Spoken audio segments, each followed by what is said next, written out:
Haleluya. Tuhan Yesus sangat mengasihi kita semua, saudara. Amin. Tema firman Tuhan saat ini, siapa yang mau disayang Tuhan atau mau dibenci Tuhan? Tentunya di antara kita semua tidak ada yang mau dibenci Tuhan. Amin. Pasti saudaraku, saya juga mau disayang Tuhan. Saya tidak mau dibenci Tuhan. Karena kalau dibenci Tuhan, banyak sekali hal-hal yang buruk yang akan menimpa hidup saya. Namanya Tuhan benci. Tetapi kalau Tuhan sayang, banyak sekali kemurahan Tuhan yang akan terjadi dalam hidup kita. Namanya disayang. Yang kita tidak minta sekalipun, Tuhan akan memberikannya. Tetapi kalau sampai dibenci Tuhan, ini yang fatal. Saudara, kita akan membaca Alkitab di dalam kitab Amsal. Amsal 28 ayat 13 sampai 14. Mari kita baca bersama-sama. Siapa menyembunyikan pelanggarannya tidak akan beruntung. Tetapi siapa yang mengakuinya dan meninggalkannya akan disayangi. Berbahagialah orang yang senantiasa takut akan Tuhan. Tetapi orang yang mengeraskan hatinya akan jatuh ke dalam malapetaka. Saudara, kemurahan Tuhan, sesungguhnya Tuhan mau nyatakan kepada kita orang percaya.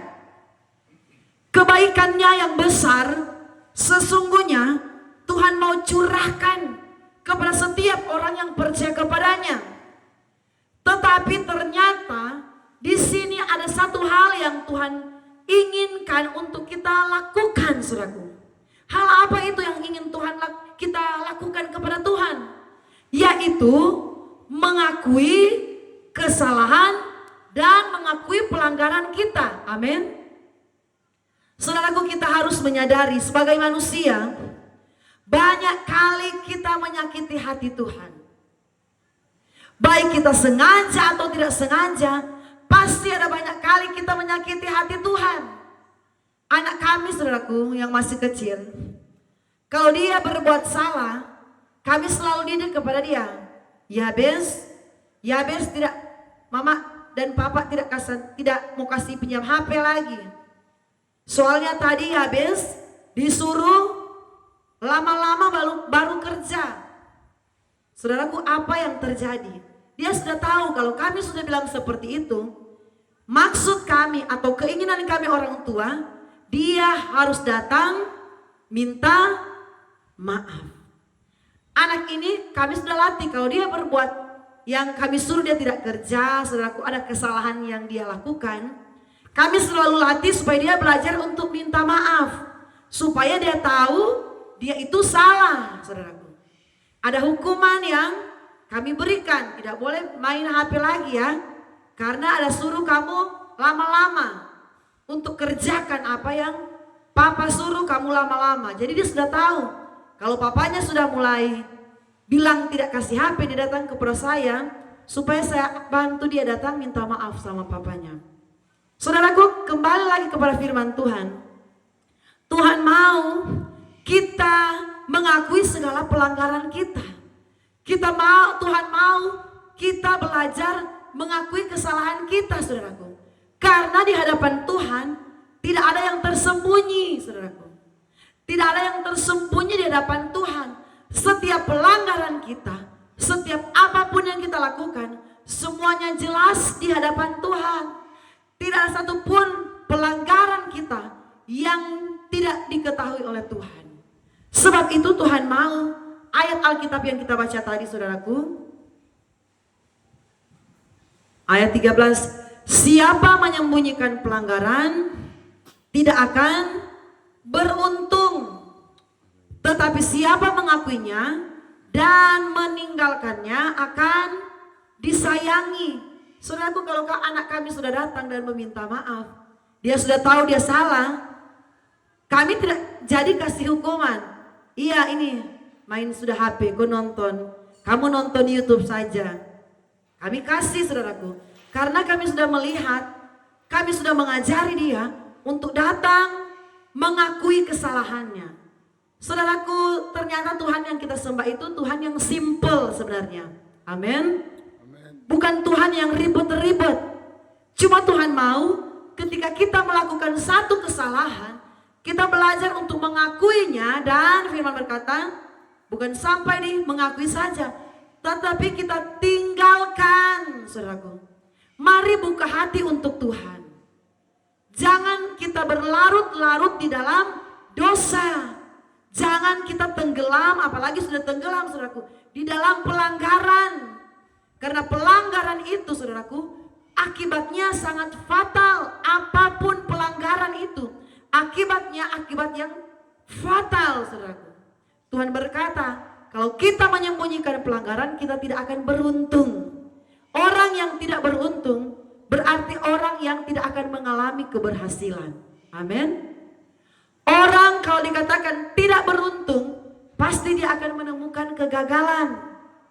Orang yang tidak beruntung, dia tidak akan merasakan anugerah Tuhan yang besar. Sebab itu Tuhan berkata, akui kesalahanmu dan tinggalkan. Saudaraku, saat ini Roh Kudus sementara berbisik di hatimu. Apa yang menjadi kesalahanmu dengan Tuhan? Apa yang menjadi pelanggaranmu dengan Tuhan? Mari belajar untuk tinggalkan. Belajar untuk akui di hadapan Tuhan. Ku buka hati untuk jamahanmu. Buka hati untuk Tuhan. Akui segala pelanggaran kita. Kalau dulunya kita tidak setia kepada Tuhan, Tuhan, saya mau di hari-hari ini saya lebih setia lagi kepada Engkau. Itu adalah pelanggaran, saudaraku. Orang yang tidak setia itu pelanggaran yang berat di hadapan Tuhan. Tidak setia beribadah. Karena ibadah itu adalah perintah yang utama, saudaraku.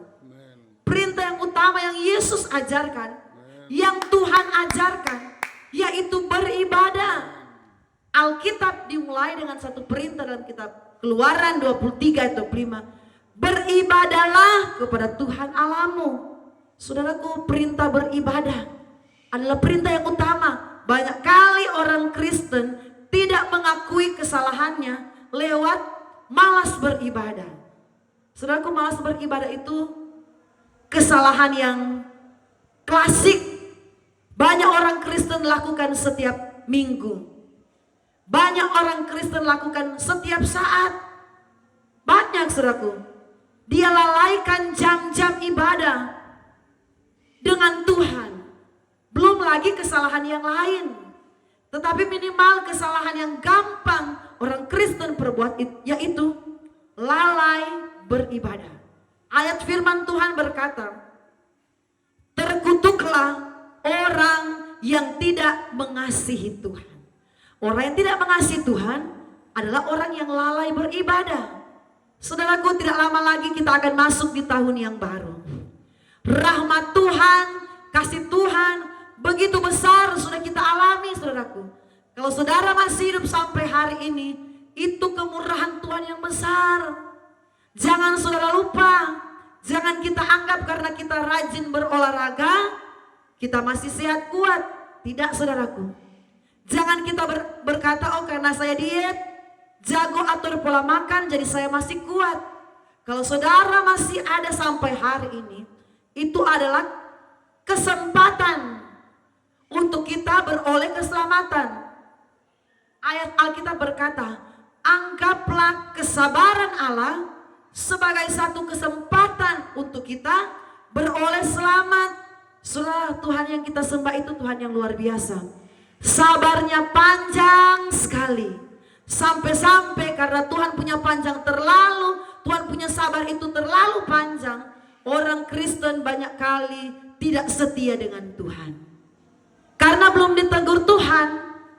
Amin. Karena belum mengalami hajaran dari Tuhan. Jadi anggap enteng dengan beribadah. Anggap enteng dengan dosa-dosa yang dilakukan. Karena Tuhan itu panjang sabar.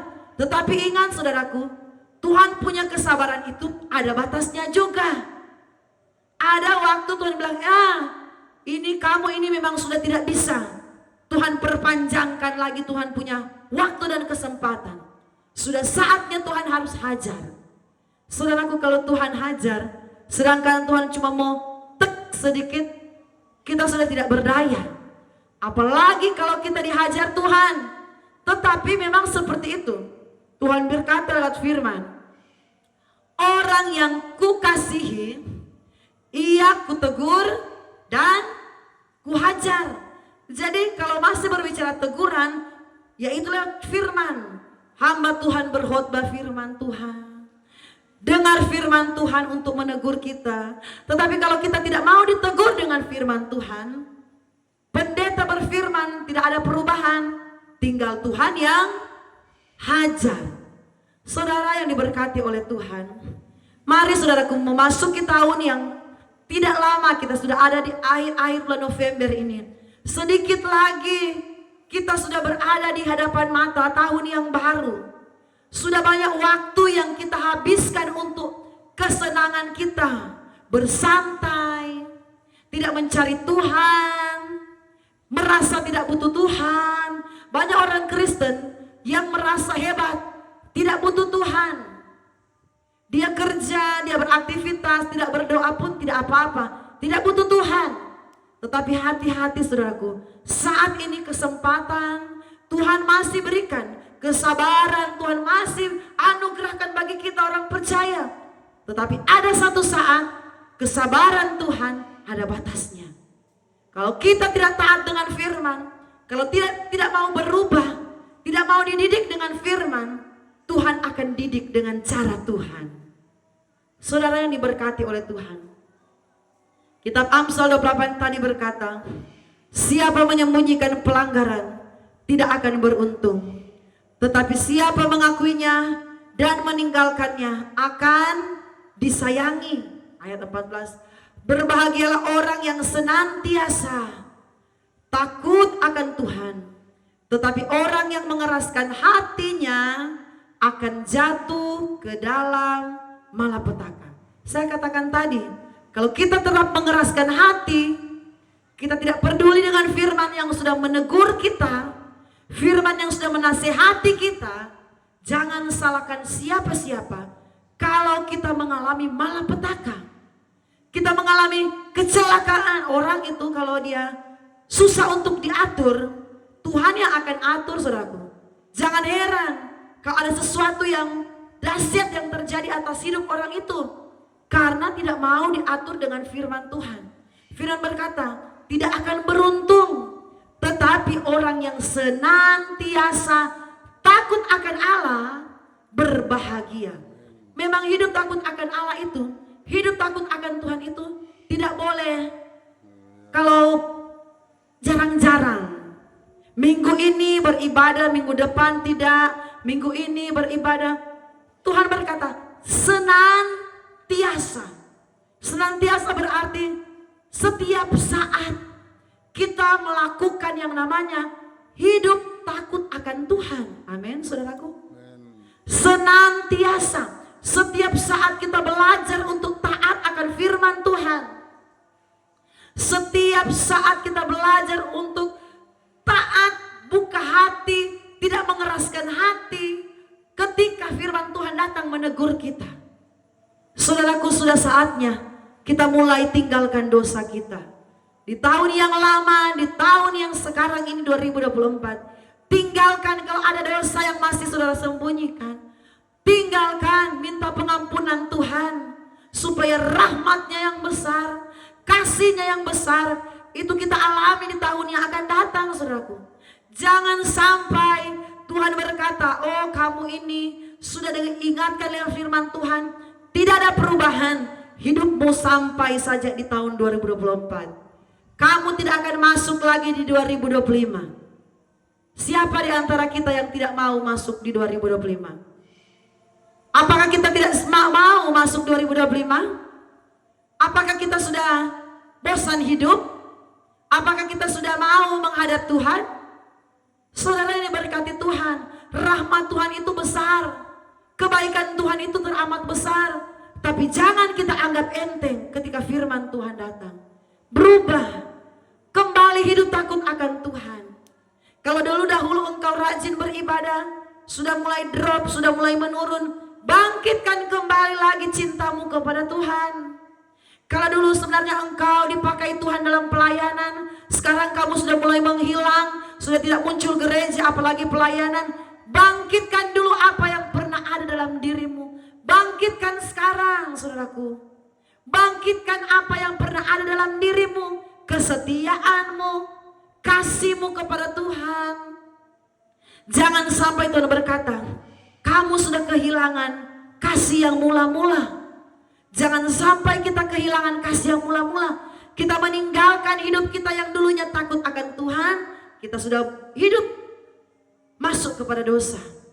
Dulunya kita ini setia dengan Tuhan. Sekarang kita sudah jadi orang yang tidak mengasihi Tuhan. Jangan, saudaraku. Sekarang masih ada kesempatan. Kalau kita mau dipimpin oleh firman Tuhan, hidup kita akan beruntung. Amin. Kalau kita mau dituntun oleh firman Tuhan, hidup kita akan bahagia. Kalau kita mau dituntun oleh firman Tuhan, kita akan mengalami keberkatan Tuhan yang luar biasa. Amin, saudaraku. Tuhan Yesus memberkati kita semua. Haleluya.